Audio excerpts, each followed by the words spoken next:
Hey everyone, welcome back to Be Like Christ. Today's study is on the first half of John chapter 19. At the end of chapter 18, Jesus was before Pilate, and Pilate was trying to find a way to get him released. He attempted to release he attempted through a Jewish tradition to release Jesus instead of Barabbas, and that didn't work out. And here we're going to see Pilate attempt something else to kind of get himself out of the situation, and, well, that's not going to work either. So let's read verses 1 through 3, and remember, for anyone who's new, or doesn't know, all the notes that I'm reading off of are free down in a link in the description, and there's also a free ebook down there if you want to grab that. So let's read verses 1 through 3. This is the English Standard Version. And then Pilate took Jesus and flogged him. And the soldiers twisted together a crown of thorns and put it on his head and arrayed him in a purple robe. And they came up to him, saying, "Hail, King of the Jews!" and struck him with their hands. Dying by crucifixion was definitely a terrible way to die, one of the worst, but a lot of people, I think, don't realize just how bad flogging was, and that crucifixion was almost always preceded by flogging, and the people who were flogged were almost half dead by the time they reached the cross. I wanted to read you what a few historians said about, or a few ancient writers said about the scourging that Jesus was subjected to here. And I got this quote from Bible-history.com. It says, in ancient Rome, crucifixion was almost always preceded by the flagrum, or flogging, and thus it made the vision of the crucified criminal all the more dreadful. Cicero called the crucifixion the, quote, extreme and ultimate punishment of slaves, and the, quote, cruelest and most distinguished penalty. And Josephus called it the, quote, most pitiable of deaths in his book, The Jewish Wars. The Roman scourge was also known as the flagrum, as is mentioned in that little excerpt. And the scourge was a short instrument with a handle, and then it had 2 or 3 leather whips on the end of it. And on each of those whips, there were tied a number of different things. Sometimes it was animal bones. Sometimes it was little tiny pieces of metal, like lead. And the design was such that while the leather tore at the skin and ripped it into shreds, the metal balls were meant for bruising, and so it would cause a lot of those deep bruises made by those metal balls, in combination with the tearing of the skin, would cause a tremendous amount of bleeding. And on some, not all, but some scourges, there would be at the end a hook known as the scorpion, for obvious reasons.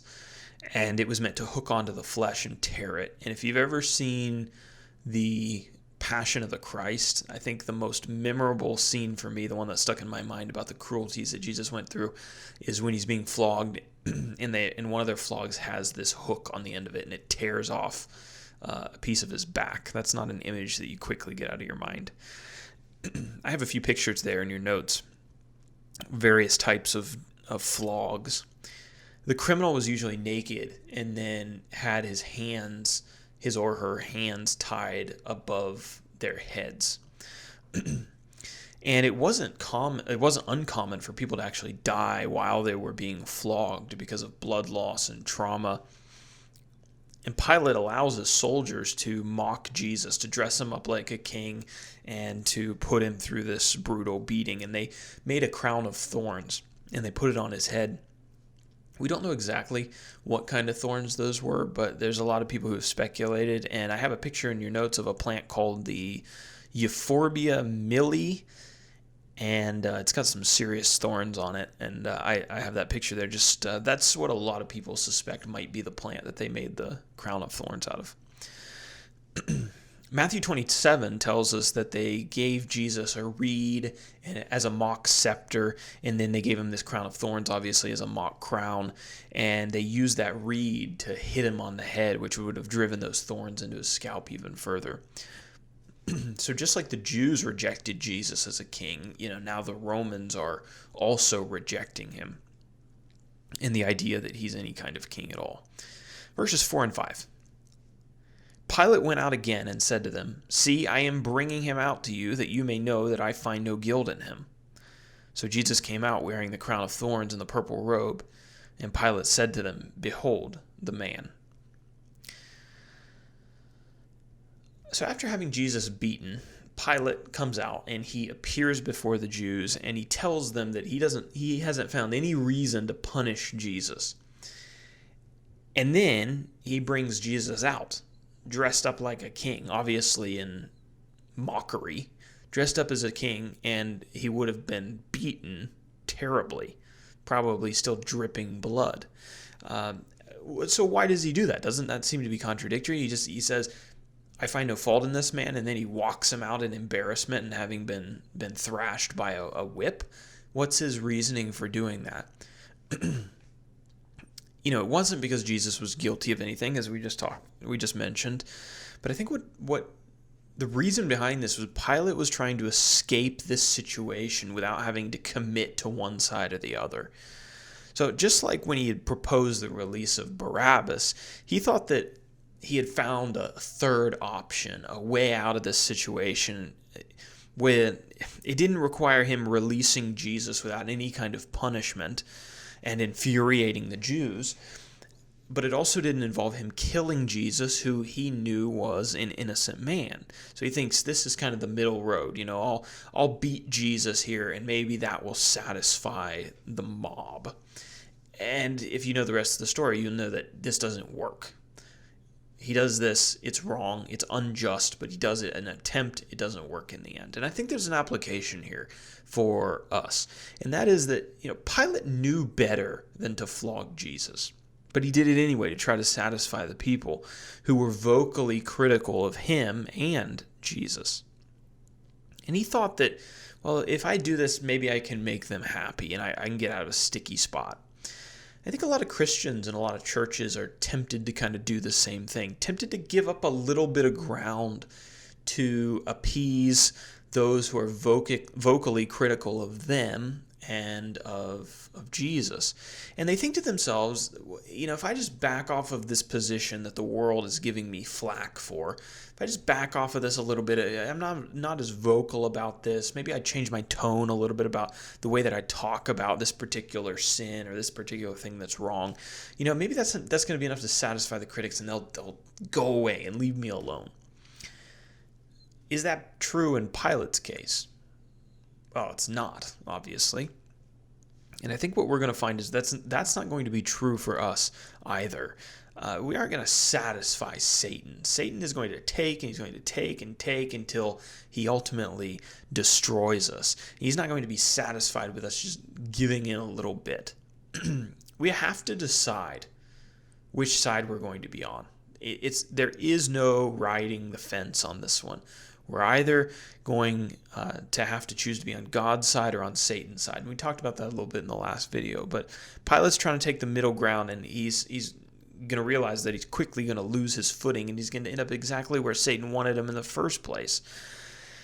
We need to plant our feet firmly on God's side and not give an inch to the critical mobs. We need to stand with the truth and not just give in to the pressure. It's interesting here that there's such a difference between what we see in the character of Jesus and what we see in the character of Pilate. Jesus has been enduring this criticism from his enemies, these threats to destroy him from his enemies for years now, 3 years now in his ministry. And he's persevered, and he will not give in to these people. Whereas we have Pilate, who basically in one morning, the pressure on him mounts so much that he ends up giving in to these people even though he knows that they're wrong. Thank goodness we have a Savior who has the endurance to stand up to evil and the pressure that Satan continually put on him. Verse 6, when the chief priests and the officers saw him, they cried out, "Crucify him, crucify him." And Pilate said to them, "Take him yourselves and crucify him, for I find no guilt in him." Jesus is brought out. He's been humiliated. He's been flogged. Whether the Jews knew this already is not quite clear. But when the people saw what had happened to Jesus, they were just bent on doing even more evil. And you notice here, justice has kind of been thrown out the window. The Jews don't have any real accusations, or they would have brought them forward. And so justice isn't on their side, but they're bent on doing evil, and they're willing to just basically toss out any kind of legitimate judicial system and this concept of justice. And when they saw the injustice that happened to Jesus, they called for greater injustice.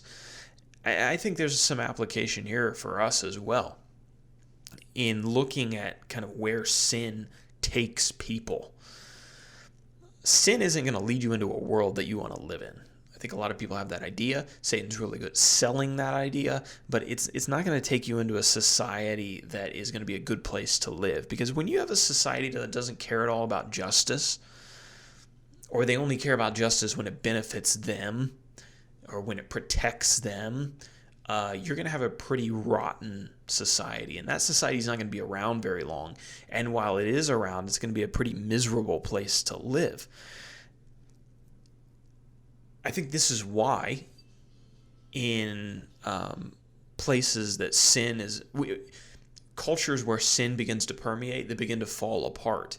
Because when foundational values like justice get tossed out the window, it's really only a matter of time before the whole system comes down, because you can't survive like that in a world of corruption like that. So, right, selfish people, they don't care about your justice. All they care about is themselves. You don't want to live in that world, but that's the world that sin takes you to eventually. I think in our culture, we can observe that as we just look at kind of the current events in a world that's, I think, moving, especially a nation where I'm from in the U.S., that's moving more and more away from God, buying in more and more to the lies of the devil. You're starting to see those foundational values breaking down a little bit. So the Jews needed Pilate's consent to crucify Jesus. That's why they had brought him.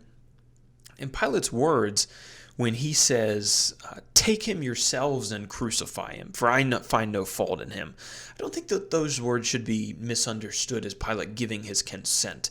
The reason for that is because the Jews don't understand it that way. So let's ask, what did he mean when he says this? Let me read the whole verse again. When the chief priests and the officers saw him, they cried out, "Crucify him, crucify him." And Pilate said to them, "Take him yourselves and crucify him, for I find no guilt in him."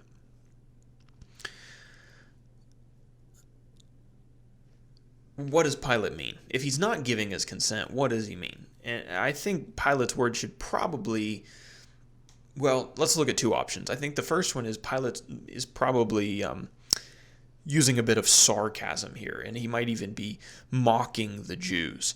So he's not willing to give them consent. And so he tells them, he says, you know what, you guys go do it yourself if you're so bent on this, knowing full well that they were prohibited from doing it, and I think intending a threat here to them that if they go ahead and try to do it anyway, then the authority of the Roman law is going to be brought down on them. That's one way to understand it. It could just be a statement kind of aggravation, though. You know, have you ever been frustrated with somebody who's trying to get you to do something and you just say, just go do it yourself? I've said that before. Even though I know that the person is incapable of doing it themselves, I say it's an expression of aggravation. That could be what Pilate's doing here. It's like, just go do it yourself. You're so bent on this. And he knows they can't. But so it's not him giving consent, but it's some kind of other kind of expression. And the Jews understood that. Verse 7. The Jews answered him, "We have a law, and according to that law, he ought to die, because he made himself the Son of God." We find out in Luke chapter 23, and we're going to do Luke in our next study.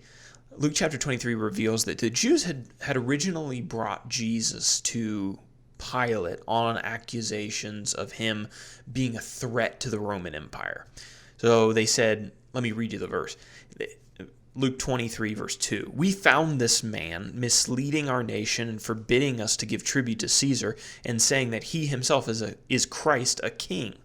So they said, this guy's misleading our nation. This guy's keeping people from paying their taxes. This guy's claiming the throne of Caesar. He's a threat to Rome. You need to deal with this Pilate. And they figured that that was probably their best angle. Pilate had now evaluated those claims and had come to the conclusion that Jesus really wasn't guilty of any of that. Realizing that they weren't making any headway, the Jews kind of changed tactics now. And they... in verse 7 there, they moved from accusations of sedition against Rome to telling Pilate that Jesus needs to be put to death because he's broken their law. And here they might be referring to a verse like Leviticus chapter 24, verse 6, that condemns blasphemers. And they thought that Jesus equating himself with God, him talking about himself as the Son of God, was blasphemy. And so then now they're kind of saying, okay, well, maybe he's not a problem for Rome, but we Jews have a law, and he's broken that law, and our law says that he needs to die. So you need to give your approval so that he can be crucified.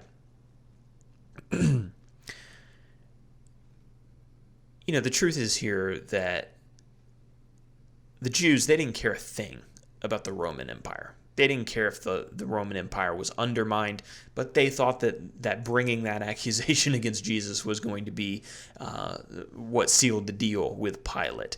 Didn't work. And the reason we know that they didn't care about the Roman Empire is because they were at that very time hoping for and looking for a Messiah who was going to overthrow the Roman Empire and was going to free them from Rome's oversight and what they viewed as Rome's oppression, right? They welcomed the idea of Caesar being overthrown. They just didn't find what they were looking for in Jesus, so he just needed to go. But, I think Pilate probably knew this, that the Jews, they didn't care about Rome. They didn't care about Pilate. In their mind, Pilate was just in their way, ruling in their place, basically. All right, verses 8 through 11. When Pilate heard this statement, he was even more afraid. And he entered his headquarters again and said to Jesus, "Where are you from?" But Jesus gave him no answer. So Pilate said to him, "You will not speak to me? Do you not know that I have the authority to release you and the authority to crucify you?" Jesus answered him, "You would have no authority over me at all unless it had been given to you from above. Therefore, he who delivered me over to you has the greater sin." The Jews said in verse 7, they said, "We have a law, and he needs to die because he made himself the Son of God." That's what he's claiming to be, the Son of God. And then verse 8 says that when Pilate heard this, he was even more afraid. I initially thought that maybe Pilate was afraid because this title, Son of God, was actually claimed by the Roman emperors. Augustus Caesar, who had been emperor a while back at this point, he had claimed the title Son of God. And he had actually claimed a lot of the titles that Jesus claimed, which is interesting. That's a kind of a study in and of itself, if you have time to go back and look at those parallels. The idea that the Roman emperors had claimed all these titles, and then Jesus was now claiming them for himself.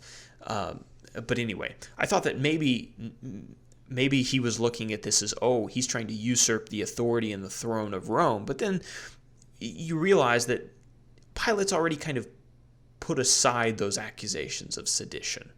He's looked at them and he's like, yeah, these just don't hold any water. And even the Jews now at this point have changed tactics away from the idea of sedition. And they've gone to their own law and trying to condemn Jesus. So I don't think it's that Pilate thought that this title was a threat to Rome. I think Pilate may have been afraid because he had begun to suspect that Jesus was more than just a Galilean peasant from a common fishing town. I imagine that spending any time with Jesus, having any kind of conversation with Jesus, just being in his presence probably, um, a person was going to realize that they were with somebody special. I think that's probably what is going on with Pilate at this point. Pilate wasn't a man without a sense of right and wrong. We find that out by the way that he responds to this situation. He's struggling to determine what to do with Jesus, and it makes it clear that he's not just a conscienceless man. He was being manipulated by a mob into doing something that he knew he shouldn't do, and the idea that Jesus was in some way affiliated with God or the gods was, I think, distressing him. And if Pilate had any respect for and any knowledge of even the Roman gods, the pagan gods, then he would have known the stories about how the gods had come down to earth, they had taken on human form, they had interacted with human beings, and human beings had been blessed or cursed based on the way that they interacted with those Roman gods. And the possibility of him mistreating someone who was affiliated with the gods should have been enough to instill fear in any respectable polytheistic Roman. So that might be what's going through his mind. He doesn't exactly know who Jesus is, but he knows he's talking to somebody special, and he's not really... He's not a man who doesn't have a respect for what's right and wrong, at least at some degree. So he's distressed by this claim or this statement that Jesus is claiming to be the Son of God. And so Pilate takes Jesus back into his headquarters, and he starts to question him, and he asks him where he was from. And Jesus doesn't respond to this. He's just silent. Pilate gets kind of frustrated with Jesus' silence, and he wants to remind Jesus that he has the power to either crucify him or to free him. So he really should be talking to him and answering his questions. But Jesus then reminds Pilate that it wasn't true that Pilate in himself had the authority to free Jesus or to kill Jesus. Pilate had authority only because God allowed him to have that authority, because God allowed Pilate to stay in that position as governor of Judea. And he only had power over Jesus because Jesus was willing to submit to Pilate's judgment in order to accomplish the will of God. If you've ever read other parts of the Bible, you'll know that it's not unusual for God to have to remind political leaders that they only have a job because God allows them to have a job. And that's what Jesus is doing here. The last line of Jesus' statement in verse 11 is an interesting one. I don't think it's the easiest thing to understand. Let's read that again. Jesus says to Pilate, "You would have no authority over me at all unless it had been given to you from above." And then notice, "Therefore he who delivered me over to you has the greater sin." What does he mean by that? He says, in light of the fact that you're in this position, because God allows you to be in this position, the ones who delivered me to you have the greater sin. So the ones who delivered Jesus over to Pilate would have been the Jews, specifically the high priest and the Jewish elite.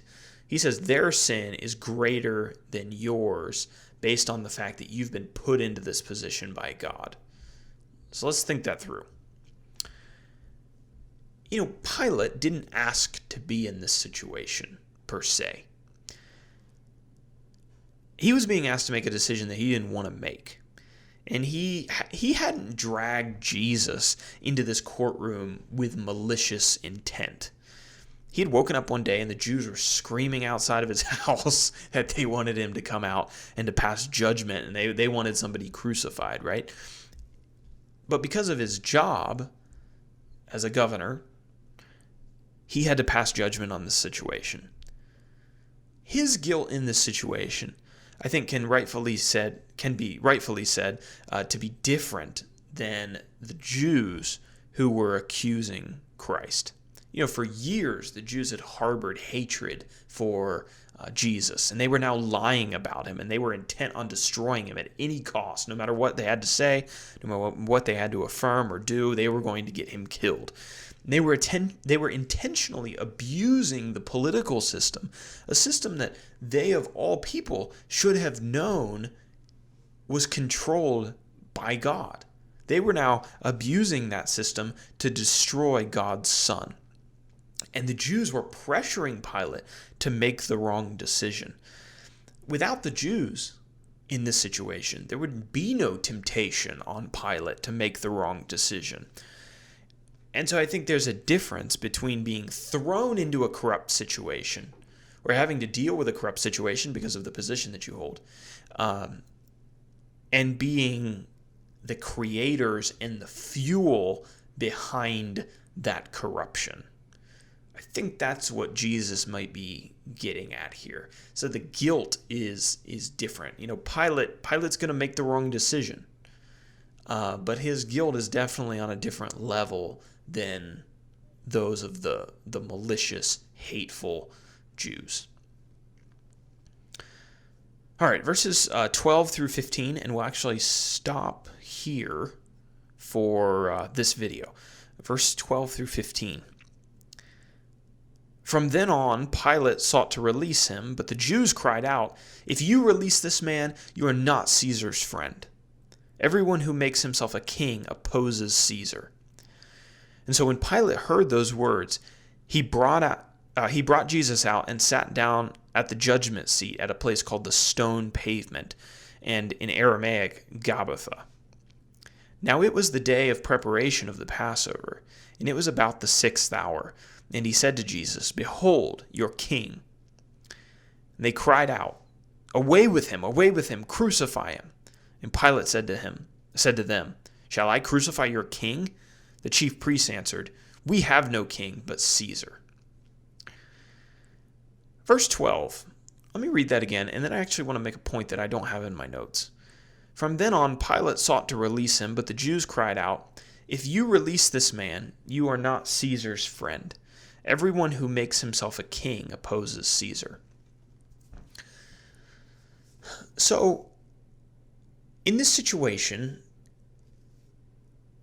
the Jews have brought a false narrative to Pilate. They've said, look, this man is guilty. He's guilty of being an enemy of Rome. When that fell through, he's guilty of being an enemy of the Jewish people. Pilate evaluated those claims, and he says, this is a false narrative. This isn't correct.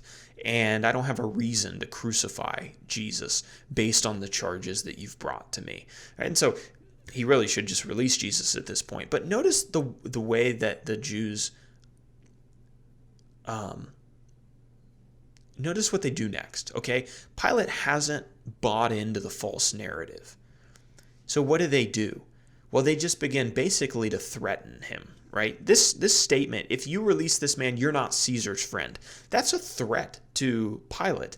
Because to say that, Pilate, we're going to slander you and we're going to say that you're not Caesar's friend if you don't do this thing that you know is wrong, that the facts don't even support. The Jews don't even say, they don't even make another case, right? They're like, look, okay, whatever, our charges were phony, but if you do this, we'll slander you and we'll accuse you of not being Caesar's friend. And if you are thought not to be Caesar's friend, then you're going to be removed from office.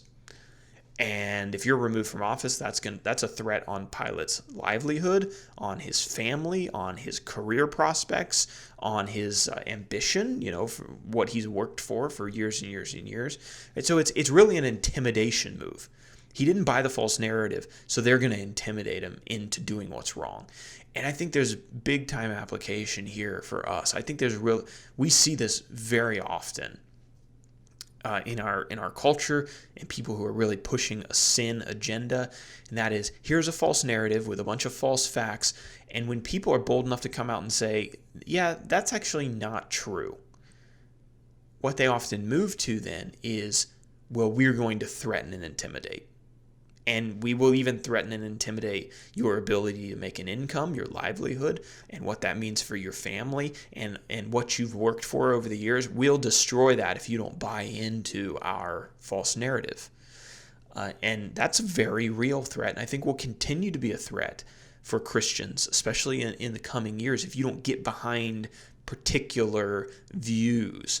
well, if you can't get behind these particular views, you're not fit for office. That's exactly the charge or what the Jews are doing to Pilate here, and people are not going to be able to fill job positions or community positions or volunteer positions or participate in things that they want to, because people are going to say, well, if you can't get behind our initiative and what we believe in, well, you're not fit for this kind of a role. We can't have someone like you in this position. And so watch out for that. If you don't buy the false facts, the pressure of intimidation might be next. Okay, so that's kind of an application from that verse. But, when we look at these Jews, and we've already touched on this, but when we look at them, are they really concerned about Pilate's loyalties? Is that really the issue here? No, it's not. The Jews weren't loyal to Caesar, as we just talked about. They didn't care a thing for Caesar and the Roman Empire. They would have loved to see him get thrown off the throne. Were the Jews loyal to their God, their own God, and to their Messiah? Answer, no. So they're not faithful to God, who's supposed to be their king. They're not faithful to Caesar, who's their earthly king. They're not. Who are they faithful to? They're only faithful to themselves. They're selfish people. They'll do whatever it takes to get what they want. And again, no interest in truth, just pursuing personal passion in selfishness. So Pilate, he goes out of his headquarters and he goes to this place called the Pavement, the Stone Pavement, or Gabbatha is what is called in Aramaic, which was the common spoken language in that day, amongst the Jews, at least in that area of the world. Verse 14 reads, "Now it was the day of preparation of the Passover, and it was about the 6th hour." This verse doesn't look and sound very difficult on the surface, but when you actually dig into it and you think about what we've read, and maybe you remember from our Mark study, a little bit of a difference between this verse and something that we read in Mark. When you start to think about those things, it actually becomes a somewhat difficult verse to reconcile with what we've read in the other Gospels. So I'll talk about that, and then we want to talk about what exactly was this day of preparation, and we'll get to that. But let's talk about this statement here, where John says in verse 14 that when Pilate had Jesus out on this stone pavement about to cast his judgment, it was about the 6th hour. Well, let me read Mark to you. Mark chapter 15, verse 25 says, "And it was the 3rd hour when they crucified him." So Mark saying 3 hours. Jesus was crucified 3 hours earlier. So John is saying Jesus was standing before Pilate at the 6th hour. Mark says he was actually crucified 3 hours earlier.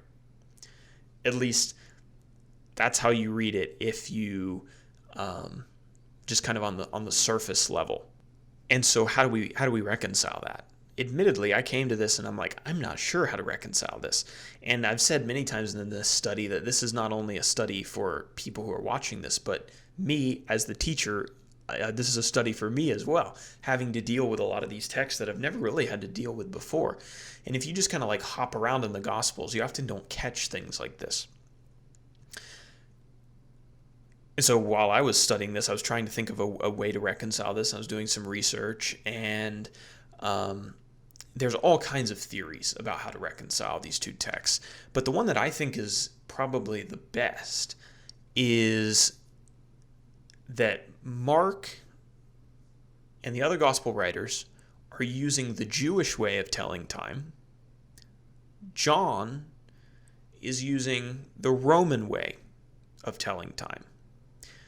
And so the Roman way of telling time is very similar to what we use currently in the United States, at least. The 6th hour of the day is what? 6 a.m. or 6 p.m.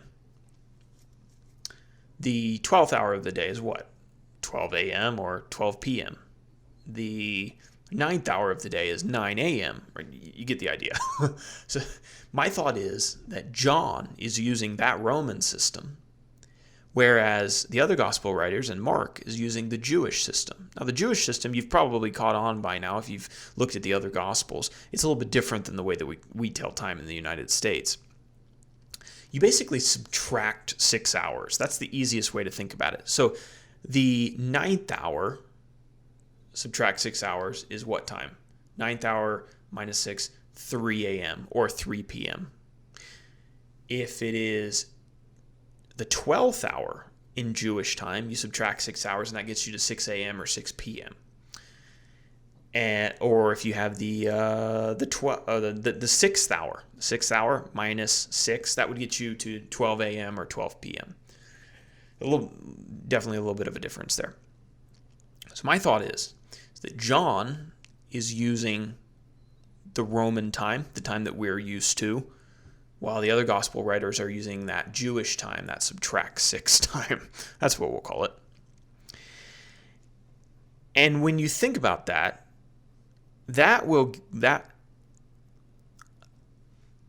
if John says Jesus was standing before Pilate at the 6th hour, that would be 6 a.m. And then, using Mark's time, Jewish time, it says that he was crucified at the 3rd hour, which would be 9 a.m. So there would be, and we know that Jesus went before Pilate at the beginning of the day, right? Like right when the sun went up, like 6 a.m. Right? So that matches if we have John using the Roman time, and it also matches and reconciles with Mark using the Jewish time. I don't know if that made any sense at all, but it's in the notes if you want to look at that some more and definitely do some more research on it yourselves. I encourage you to look at some of those alternative reconciliations as well if you have time, but that's my understanding of the best way to reconcile these. John's using Roman time. The other gospel writers are using Jewish ways of telling time. And I think it's possible that John uses Roman time throughout his book. There's only 3 other instances where a specific time of day is mentioned in Mark that I could find. The first one is when 2 disciples leave John the Baptist and they go and spend the day with Jesus. And it says that they went and they spent the day with him beginning around the 10th hour. Roman time, that would be 10 a.m. Right? If you went with somebody at 10 a.m. and you spent the rest of the day with them, makes sense. The second one is the woman at the well. John chapter 4, the Samaritan woman, John chapter 4 says that Jesus, wearied as he was from his journey, met with a Samaritan woman at the well at the 6th hour. Roman time, that would be 6 p.m. Traditionally, people have viewed that as 12 p.m. because it kind of makes for good preaching. This woman was an outcast, and so she's coming to the well at the heat of the day, 12 p.m. But there's no reason to say that it couldn't have been at 6 p.m. using Roman time. I kind of think, actually, that makes a little bit more sense because it says Jesus was wearied in his journey. Now, he could have been wearied by noon, I suppose, if he had had a hard morning. But it also makes a good bit of sense to say that that's not referencing noon, it's referencing 6 p.m. because Jesus then had spent the whole day traveling, and then when he sat down at 6 p.m., he was weary, and he had this conversation with the woman at the well. And then the last time is in John chapter 4 also, where the official's son is healed by Jesus. And it says that he was healed about the 7th hour. And so that would be 7 p.m. Roman time. I don't see any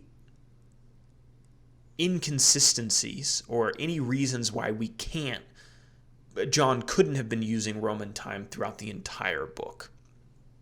So just some stuff to chew on.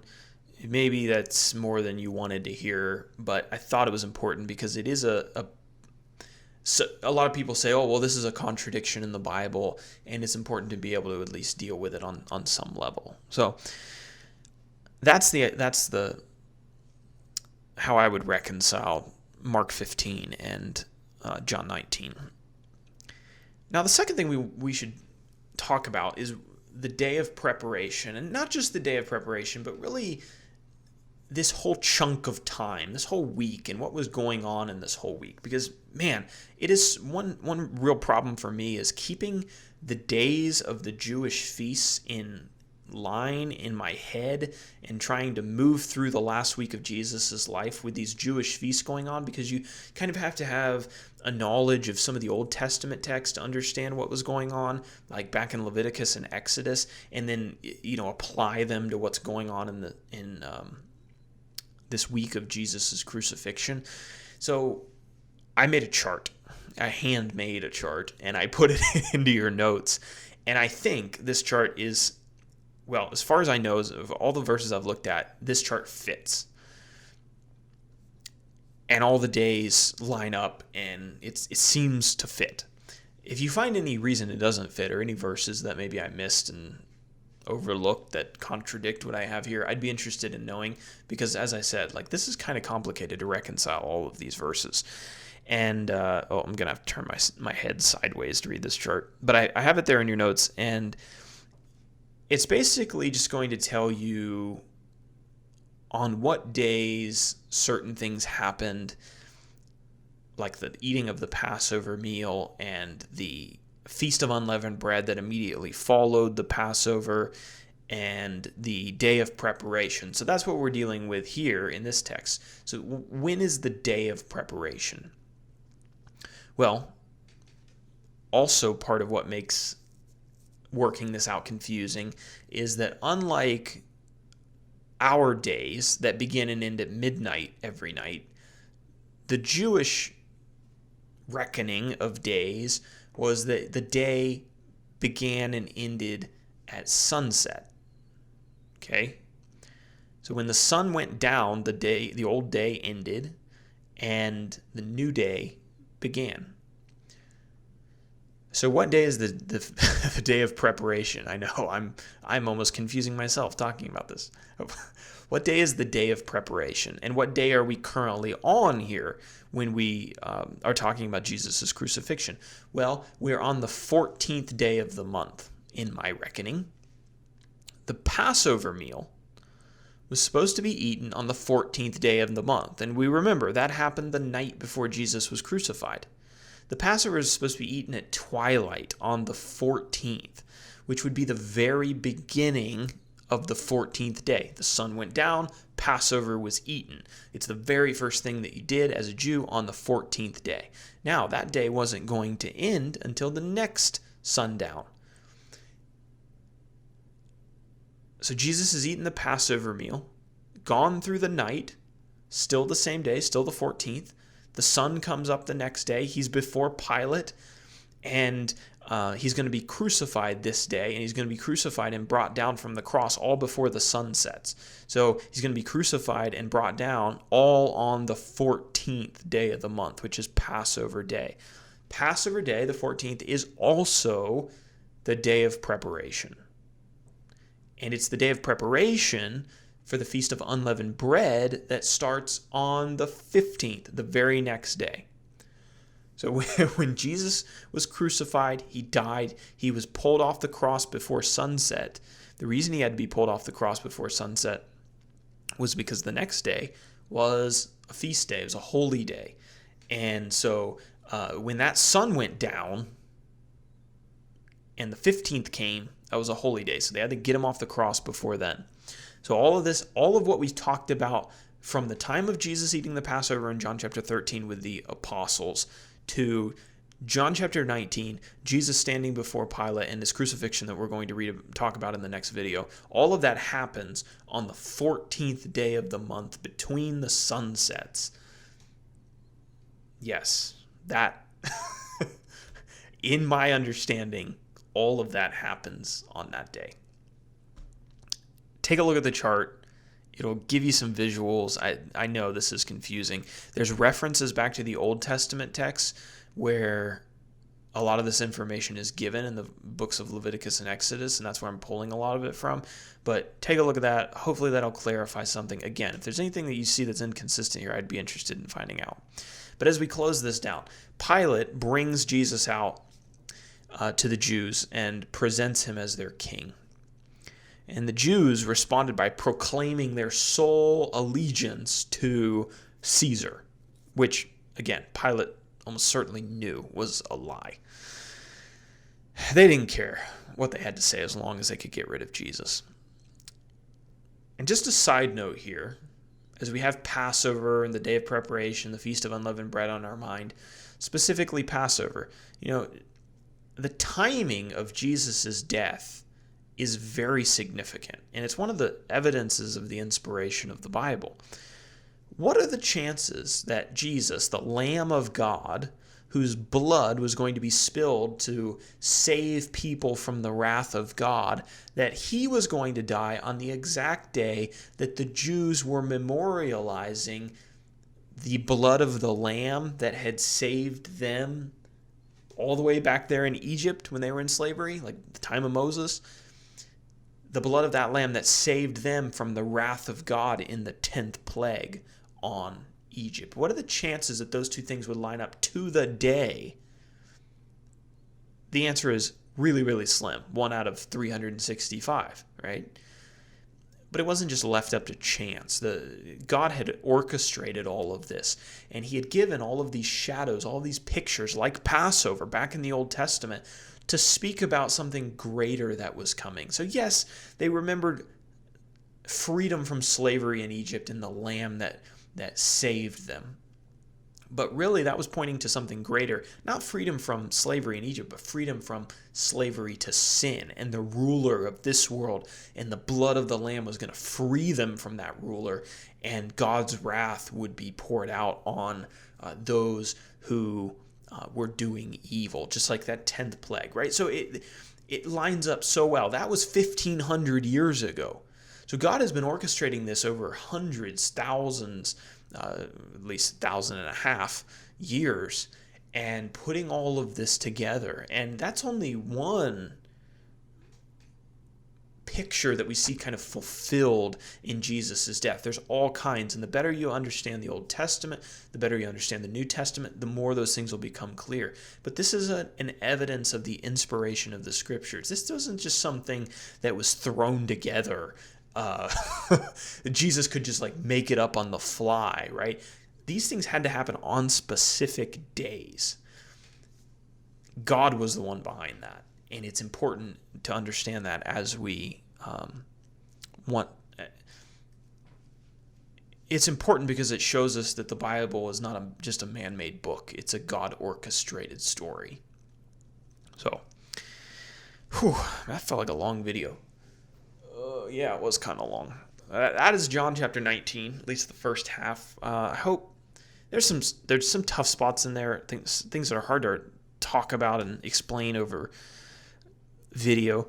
But take a look at the notes, because I think that'll give you a lot of clarity, and that chart I think will help. All right. Well, I'm going to go to bed because it's 11 p.m. and I'll see you guys in a few days for the second half.